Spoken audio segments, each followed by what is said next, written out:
बज्जी वाला, एक नया स्वाद का खजाना। एक छोटे से गांव में एक व्यक्ति रहता था। वह अत्यंत प्रतिभाशाली और नवाचारी व्यक्ति था। दिन भर में वह खेती करता और शाम को बाजार और गांव की सड़कों पर बज्जियों और स्ट्रीट फूड की दुकान लगाता था। वह न सिर्फ अपने खेत में खेती करता था, बल्कि वह स्ट्रीट फूड बेहद प्रतिभाशाली और स्वादिष्ट व्यंजन बनाने में भी महारत हासिल कर चुका था। जिस गांव में वह रहता था, वहां के लोग उनकी बज्जियों, भेलपुरी, टमाटर बज्जियों और कई अन्य वस्तुओं के दीवाने थे। उनके व्यंजनों के खास स्वाद ने गांव वालों के दिलों में एक खास जगह बना ली थी।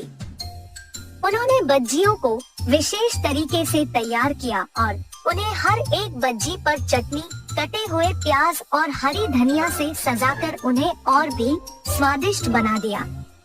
लोग बज्जियों के खास स्वाद के दीवाने बन गए और उन्हें रोजाना खरीदने आने लगे। व्यापारी की यह महानता थी कि उन्होंने हमेशा अपने मेनू में कुछ नया और खास प्रकार के विशेष व्यंजन रखा था। रोज कुछ नया पेश करने से लोगों का ध्यान उन्हें खरीदने की ओर जाता और लोग खुशी खुशी उनकी विशेष वस्तुएं खरीदते। इसी तरीके से उन्होंने दुकान में महीने के सबसे कम से कम 2 नए व्यंजन बेचने का नियम बना दिया। यह नया और फ्रेश खाने का मेनू उनके ग्राहकों को अधिक खुश रखता था और वे रोज उनके दुकान में आने लगे। लेकिन जैसे जैसे समय बीतता गया, लोग उनके संक्षिप्त मेनू से ऊब गए। उन्हें नए वस्तुओं की तलाश थी और वे चाहते थे कि वह हर रोज नए स्वाद और नए विचार के साथ उन्हें सबको खुश कर सके। लोग भी अधिक विकल्पों की तलाश कर रहे थे, लेकिन उन्होंने अपने मेनू में सब कुछ खुद संभाल रखा था और उन्हें इसमें बदलाव लाने के लिए एक नया तरीका ढूंढने की जरूरत थी। एक दिन जब उन्होंने अपनी खेती करते हुए और बज्जियों को तैयार करते हुए अपनी दुकान के बारे में सोचने लगे, उन्हें एक विचार आया। उन्होंने सोचा कि वे बज्जियों को अपनी खासता और महानता से सजाकर नए स्वाद का संदेश पहुंचा सकते हैं। उन्होंने अपनी सभी बज्जियों को लेकर घर आए। बज्जियों को विभिन्न रंगों के खाद्य रंग से ढका गया और वे सभी गोल्डन बज्जियों के रूप में दिख रहे थे। उन्होंने अपने नए खास स्वादिष्ट बज्जियों को व्यापार में शामिल कर दिया। इस नए अद्भुत स्वर्णिम बज्जियों के स्वाद और देखने में खूबसूरतता ने लोगों का ध्यान खींचा और उन्हें इन्हें खरीदने के लिए प्रेरित किया। धीरे धीरे व्यापार को वापस प्राप्त करने में उन्हें सफलता मिली और वे अब नए खास व्यंजन और स्वादिष्ट बज्जियों के साथ दिन भर बज्जियों और स्ट्रीट फूड की बिक्री करते थे। उन्होंने लोगों को खुश करने के लिए एक संघर्ष करते रहे, लेकिन आज उन्हें उस समय का ख्याल रहता है। इसके साथ ही वह रोजाना अपने दुकान की सजावट भी बदल देते थे। वह दुकान की सजावट को और भी खूबसूरत और आकर्षक बनाने के लिए पौधों, फूलों और रंग बिरंगे पतंगों से सजाते थे। लोग उनकी दुकान को खुशनुमा और आकर्षक बने देखकर उसके प्रति और भी प्रसन्न हो जाते थे और वे उनकी बज्जियों की खरीदारी करने के लिए और उत्सुक हो जाते थे। इसके अलावा उन्होंने अपने दुकान के सामने एक सुझाव बॉक्स भी रखा था। वह यह सुझाव बॉक्स अपने ग्राहकों के लिए रखते थे ताकि लोग अपने मनपसंद व्यंजन का सुझाव दे सकें और उन्हें उसको ध्यान में रखकर अपने व्यापार को और भी आगे बढ़ा सके। धीरे धीरे बज्जी वाला विचारों और सुझावों के द्वारा उनके व्यापार को और भी समृद्ध करने में सफल रहे। वह अब लोगों के मनपसंद व्यंजन और अद्भुत रंगीन बज्जियों के साथ साथ दिन भर बज्जियों और स्ट्रीट फूड की बिक्री करते थे। उन्होंने लोगों को खुश करने के लिए एक संघर्ष करते रहे, लेकिन आज उन्हें उस समय का ख्याल रहता है जब उन्हें सब कुछ खो देने का खतरा था और उन्होंने सोचा था कि अपनी विशिष्टता का मान रखते हुए अच्छे समय में व्यापार को चलाने का प्रयास करना चाहिए। एक लंबे समय पहले एक गांव में जगन और सरस्वती नामक पति पत्नी रहते थे। उनका ऋत्विक नामक एक होशियार बच्चा भी था। उनके खुद का एक होटल भी था। वहाँ हर रोज स्वादिष्ट और अच्छा सुगंध आने वाला बज्जी बना के बेचते थे। ऋत्विक भी पढ़ते हुए उसके माँ बाप का मदद करता था। हमेशा की तरह जगन बज्जी बना के बेचने लगता है। आलू बज्जी, मिर्ची बज्जी, ऑनियन बज्जी, आइए बाबू आइए।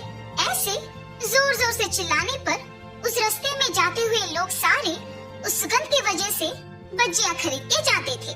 ऋत्विक होटल में अपने माँ बाप की सहायता करने के बाद अपनी माँ को बता के कुछ बज्जियां अपने दोस्तों को खिलाने अपने साथ लेके खेलने चला जाता था।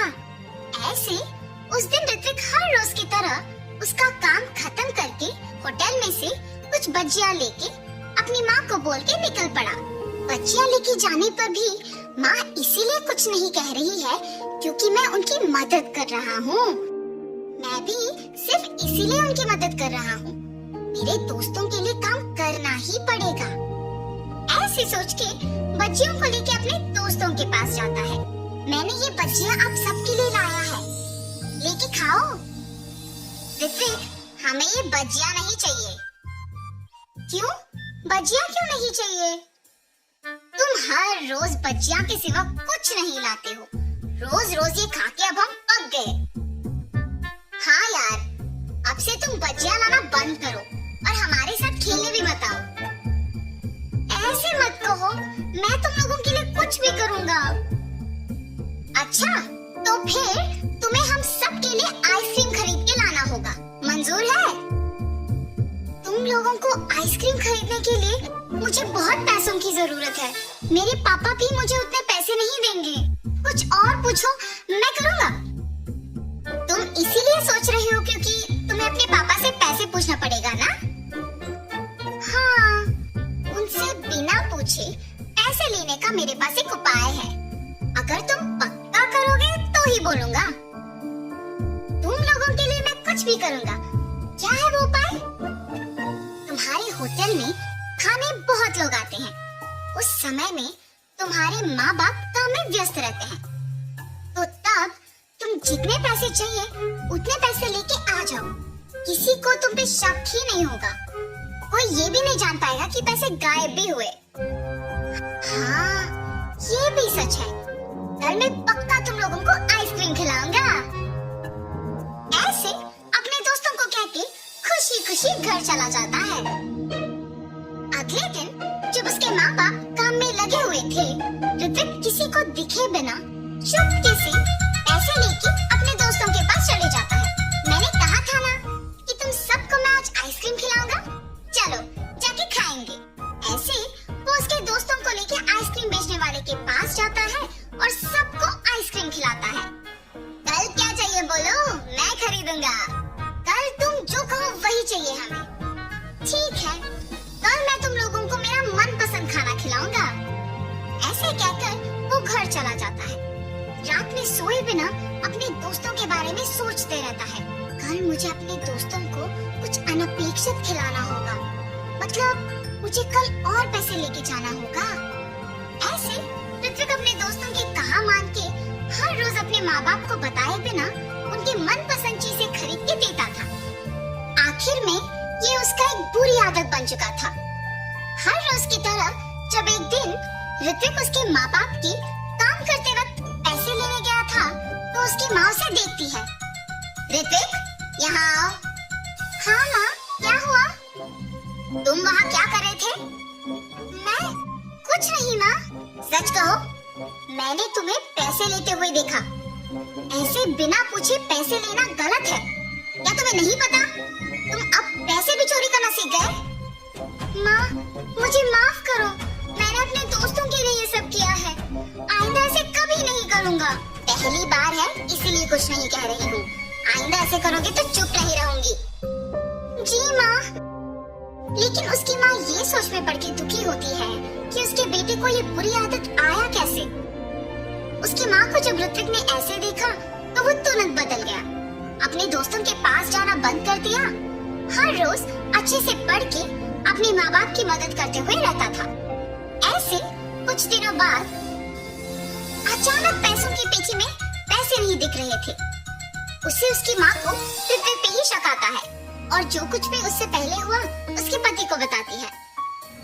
तब जगन और सरस्वती दोनों ऋत्विक के पास जाके पूछते हैं, ऋत्विक, पैसों की पेटी में पैसे नहीं है, तुमने ही लिया है ना?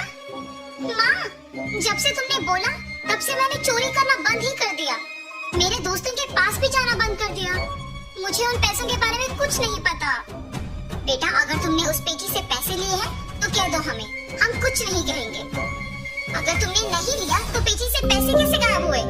किसने निकाला होगा? सच कहो ऋत्विक। माँ, मुझे सच में नहीं पता है कि पैसे कहाँ गए। इससे पहले मेरा पैसे लेना सच ही है, मगर मैंने वो सब बंद कर दिया। अब तो मैंने नहीं लिया। जब से पैसे खो गए तब से जगन और सरस्वती बहुत ध्यान से सब पे नजर रख के काम करने लगे। मेरे पास पैसे खत्म हो गए। कुछ दिन पहले एक होटल से बहुत आसानी से पैसे चोरी कर लिया था मैंने। वापस वहीं जाके पैसे लेके आऊंगा। ये फैसला करके वापस उस होटल को जाता है। बच्चियां खाके पैसे देने का नाटक कर रहा था और कोई ना देखने के समय में पैसे चोरी करने वाला था जब जगन उसे रंगे हाथ पकड़ लेता है। इतने उम्र के आदमी होके भी मेहनत किए बिना पैसे चोरी करते हुए शर्म नहीं आती? इससे पहले भी तुमने यहाँ चोरी किया था ना? वो चोर पिटने के डर से सच बोल देता है। मुझे माफ कर दीजिए, ऐसे कभी नहीं होगा, मेहनत से ही काम करूँगा। चोर को उसकी गलती का एहसास होने पर जगन उसे माफ कर देता है।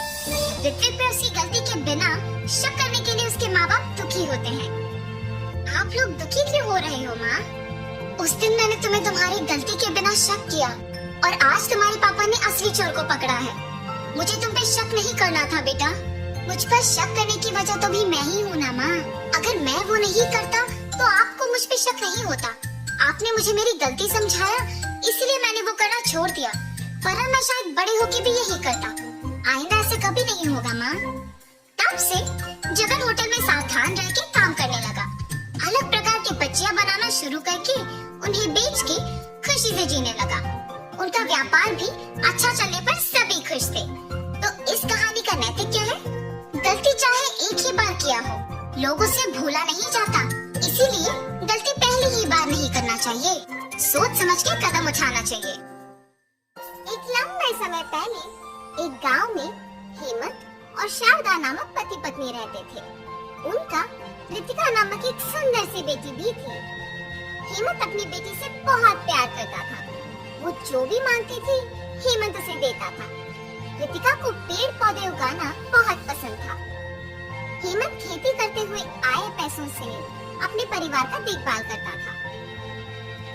एक दिन जब रितिका पाठशाला से वापस आ रही थी, उसे रास्ते में एक आदमी आम के पौधों को बेचते हुए नजर आता है। मेरे घर के पास बहुत सारा खाली जगह है, इन पौधों को लेके वहाँ उगा सकती हूँ। ऐसे सोचकर वो उस आदमी के पास जाती है। अंकल, आपके पास मौजूद सारे अलग अलग पौधों में से एक एक प्रकार मुझे दे दीजिए ना। इतने प्रकार के आम के पौधों के साथ तुम क्या करोगे बेटी? मेरे घर के पास खाली जगह है, वहाँ इन्हें उगाऊंगी। ठीक है बेटी। ऐसे वो उस आदमी के पास के सारे प्रकार का एक एक पौधा लेके जाती है। रितिका उन पौधों को लेके अपने घर के पास लगाती है। एक दिन हेमंत उस खाली प्रदेश में मौजूद आम के पौधों को देखता है। अरे, इस खाली स्थान में पौधे कहाँ से आए? अगर ये पौधे पेड़ बन गए तो उनके जड़ों की वजह से ये घर बनाना मुश्किल हो जाएगा। कभी ना कभी मुझे इस स्थान में एक घर बनाना ही होगा। ये फैसला करके उन पौधों को निकालने ही जाता है जब उसकी बेटी रितिका वहाँ आके देखती है। पापा, आप उन पौधों को क्या कर रहे हो? इस स्थान में एक बड़ा घर बनाना है ना बेटा। ये पौधे जब पेड़ बन जाएंगे तो उन्हें निकालना मुश्किल हो जाएगा, इसीलिए उन्हें अभी निकाल दे रहा हूँ। पापा, आपको तो पता है ना कि मुझे पौधे उगाना बहुत अच्छा लगता है। मेरी अध्यापक भी कहती है कि पौधे उगाना अच्छी आदत है, और इतना ही नहीं, पौधों से हमें ताजा ऑक्सीजन भी मिलता है। मुझे इस खाली स्थान में पौधों को उगाना है, मेरे लिए इन्हें रहने दीजिए ना। मैं तुम्हें कैसे ना करूँगा, तुम्हारे लिए इन पौधों को नहीं निकालूंगा, ठीक है? ऐसे कह के वहाँ से चला जाता है। तब से रितिका उन पौधों को ध्यान से पानी डाल के उनका ख्याल रखती है। कुछ सालों बाद वो पौधे बड़े आम के पेड़ बन जाते हैं और बहुत सारे आम देते हैं। ये देख रितिका बहुत खुश होती है। अरे वाह, बहुत आम आए हैं और वो भी इतने प्रकार के, बाहर खरीदने की जरूरत भी नहीं है। उसी साल में हेमंत की खेती में पानी ना रहने के कारण फसल नहीं आता है और उसे समझ नहीं आता है कि वो उसका कर्ज कैसे चुकाएगा और इस सोच में पड़ जाता है। अरे क्या हुआ जी, आप ऐसे क्यों हो? मुझे समझ में नहीं आ रहा है कि मैं लिया हुआ कर्ज कैसे चुकाऊंगा। रितिका उसके माँ बाप की बातें सुनकर सोच में पड़ जाती है। मैंने जिन पौधों को उगाया है उन पे बहुत आम आए हैं। अगर उनको बेचेंगे तो बहुत पैसे आएंगे। मुझे ये बात पापा को बताना है। पापा, आप निराश मत होना। आपकी बातें सुनने के बाद मुझे एक योजना आया है। क्या कह रही हो बेटी? पापा, आप पहले मेरी बात तो सुनिए, आपको तब समझ में आएगा। ठीक है, बोलो बेटी। पापा, क्या आपने देखा कि हमारे आम के पेड़ों पे कितने आम उगे हैं? पता नहीं बेटा, मैंने देखा ही नहीं। वैसे इस समय में आम के बारे में क्यों बात कर रही हो? एक बार सोचिए तो पापा, उन आम को अगर आप बेचेंगे तो बहुत पैसे आएंगे। अरे हाँ, ये तो बहुत अच्छा सोच है बेटी। मुझे तो उन पेड़ों के बारे में याद ही नहीं आया। बसंत का मौसम होने के कारण ये सोच के ज्यादा पैसे देंगे कि आम जल्दी आ गए, इससे हमारा कर्ज भी चुका सकता हूँ। ऐसे खुशी से कहता है। अगले दिन सुबह हेमंत उन पेड़ों के पास जाकर सारे आम को इकट्ठा करता है, एक बंडी पे लगा के बेचने लगता है। आम आम, मीठे आम, नारियल आम, बांगनपल्ली आम, चित्तूर के आम, नूजीवीडू के आम, नीलम के आम, ऐसे अलग अलग प्रकार के आम को मैं आपके घर के पास लाया हूँ। लीजिए लीजिए। बसंत के मौसम में इतने प्रकार के आम आने पर सभी ये सुनकर आम खरीदने आते हैं। बाबू, एक डजन बांगनपल्ली के आम का क्या दाम है? डजन आम 120 के है जी। ठीक है, एक डजन दे दो। ऐसे उसके सोच के अनुसार ही जितना भी दाम हो लोग उससे खरीदते हैं। उसके पास के सारे आम बिक जाने पर वो खुशी खुशी घर लौटता है। घर जाते ही आम बेचने से आए हुए पैसों की गिनती करता है। इस साल मेरे खेती में नुकसान आने के बावजूद मेरी बेटी की एक अच्छी आदत की वजह से आज मेरे पास पैसे हैं। रितिका, रितिका। जी पापा, क्या आपने उन आम को बेच दिया? सारे आम बिक गए बेटी, और आज अगर मेरे पास इतने पैसे हैं तो वो सिर्फ तुम्हारी वजह से। उस दिन मैंने हमारे घर के लिए उन पौधों को निकालना चाहता था, अगर रुक गया तो सिर्फ तुम्हारे लिए। आज हमें इस कठिन परिस्थिति से तुम्हारे आम के पेड़ ही बचाए हैं। अब मैं बाकी के आम भी बेचूंगा। ऐसे वो सारे आम बेच के, आम को बेच के आए हुए पैसों से एक नया आम का दुकान लगाता है। वहाँ आम बेचते हुए परिवार के साथ खुशी से रहता है।